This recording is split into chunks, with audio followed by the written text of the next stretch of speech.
All the preparation, all the sweat, all the turning of dirt. Spring and summer are coming to an end. Hopefully, all this hard work leads to this.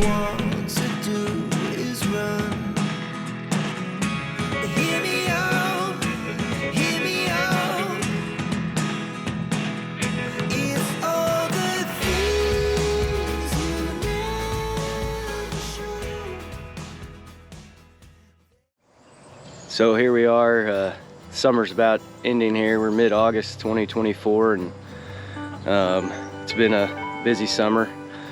Tried to document all the things we did this spring and summer, but with just the busy schedule, having young kids, coaching baseball, etc.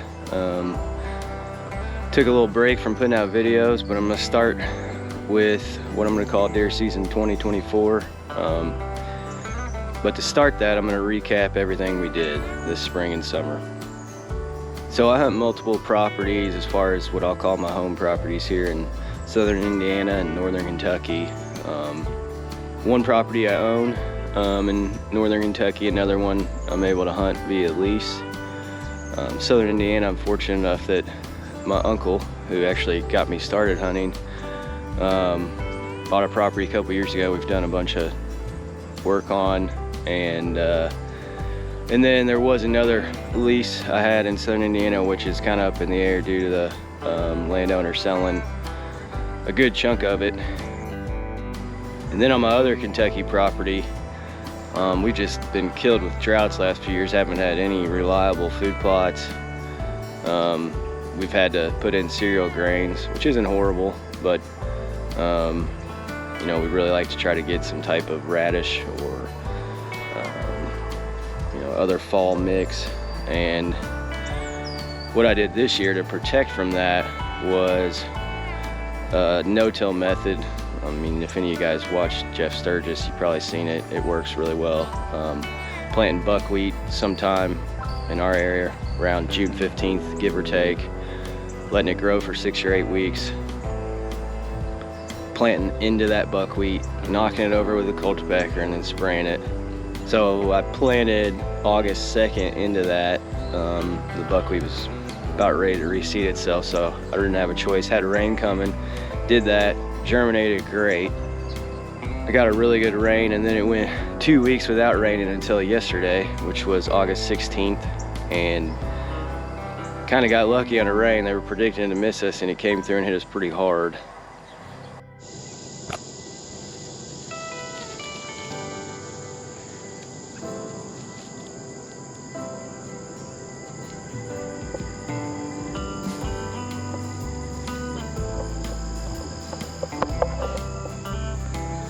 See where the rashes are coming up through where we knocked this buckwheat over, so it provides like a good mulch type layer.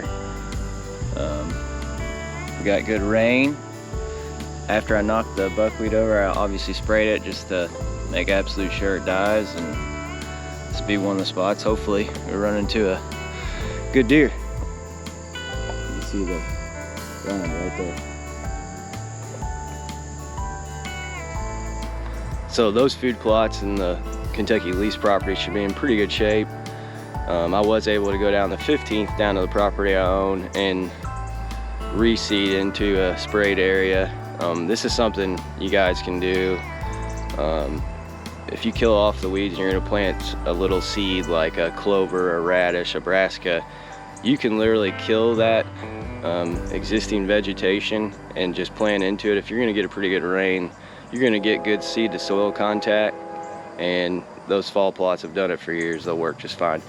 Spend a little bit extra on the seed. You're gonna broadcast heavy, but it works just fine. Something you guys should consider. Now, with all that being said, I knew on the Kentucky lease property, we have some really good young deer we're gonna let go. And I knew we'd have a few potential shooters. Nothing really high scored, that's okay. Really got an overpopulation there, but a couple good deer. I haven't named this 8-pointer I'm gonna show you right now yet. He's a deer that I would most likely shoot depending on what shows up on the property I own. And then there's this other deer I call Splits. I know who he was. I was hoping he'd grow a little bit more. Still a nice deer, nothing wrong with him, but would take him too. There's also going to be several guests. We just, like I said, have an overpopulation there and need to shoot a decent amount of these mature deer. So be taking my wife's grandfather, Grandpa Danny, hopefully get him on film shooting a nice deer. And then my property I own in Kentucky, we're still waiting on some good deer to show back up. Basically the way that property sets up is really hilly. And on the ridges up above me, you know, within a couple square miles, there's some ag fields. So those deer probably held up there. So I'll be waiting for a couple deer I'll show you here that I hope potentially show back up. But the best deer that I know of is on my uncle's farm in southern Indiana. Really nice deer. He was shot by someone up there. One of my uncle's buddies' grandson shot him a little high, so we weren't sure what was going to happen to him, but he really finished out nice and blew up. I'd love to film my uncle up there, shoot that deer. Obviously if I'm up there, and he walks by, I'm not going to let him go by any means. He's a really nice deer, but would love to see my uncle get that deer. But it's been a few years since I filmed. I actually shot a really nice deer up at my uncle's last year, and just the excitement of it got me wanting to film again. So to wrap up here, these last 30 seconds or so, I'm just going to show you all the deer I've shot since 2020. I quit filming in 2019, so these are just some of the deer that I've shot, and I went on quite the run there, and it got me where I kind of wanted to film all my adventures and stories for everybody. You know, like a lot of people on here, that I'm lucky to be able to buy a small property with a buddy, and you know, the rest I have to lease or ask for permission. So, but anyways, check out these deer I shot since 2019, or excuse me, 2020, and we'll see you guys next time. I'll keep you updated on how the season's going.